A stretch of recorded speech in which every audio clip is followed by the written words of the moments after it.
Hello, ನಾಷ್ಟ ಆತ್ವಾ ನಿಂದಾತ? ಹ್ಞೂ. ಅಡಿಗೆ ಅಗನಿನ ಎಲ್ಲಿಂದ ತರ್ತಿ ಅಡಿಗೆನ? ಇಲ್ವಾ, ನಾ 8 ದಿನದ ಹೊತ್ತಾತು ನೋಡಿ ಅಡಿಗೆನ ಮಾಡಿಲ್ಲ. ಯಾಕ? ಯಾಕಂದ್ರ 8 ದಿನ ಆತು ಗಣಪನಿಟ್ಟು ನಮ್ಮ ಊರಾಗ. ಏನಿಲ್ಲ ಅಂದ್ರು ಒಂದು 25 ಗಣಪನಿಟ್ರ.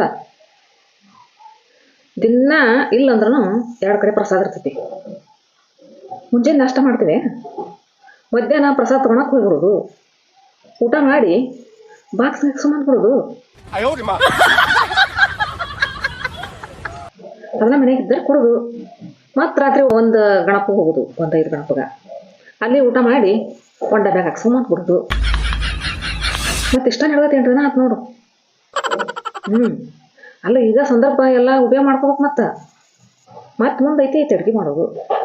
ಸಿಲಿಂಡ್ರ್ ಉಳಿತು, ರೇಷನ್ ಉಳಿತೈತಿ, ಎಲ್ಲ ಉಳಿತೈತಲ್ಲ. ಪಟ್ಟಿ ಮಾತ್ರ ನಮ್ಮ ಒಟಾರದಾರಿಗೆ ಅಷ್ಟ ಕೊಡೋದು ನೋಡು, ಬೇರೆದಾರ ಕೊಡಂಗಿಲ್ಲ ನಾವು. ನಿಮ್ಮ ಓಣ್ಯಾಗ ಇಸ್ಕೊರಪ್ಪ, ನಮ್ಮ ಓಣ್ಯಾಗ ಗಣಪನಿಟ್ರ ದೇವ ಗಣಪನ ಅವ್ರಿಗೆ ಎಷ್ಟ ಕೊಡ್ತೀವಿ ನಾವು ಅಂತ ಹೇಳೋದು. ಉಣ್ಣೋದು ಮಾತ್ರ ಎಲ್ಲ ಕಡೆ ಹೋಗಿ ಉಂಡು ಡಬ್ಬೆ ಹಾಕ್ಸ್ಕೊಂಬಂದ್ಬೋದು. ಹಂಗ ನಡೆದೈತೆ ನೋಡಿ ನಮ್ದು.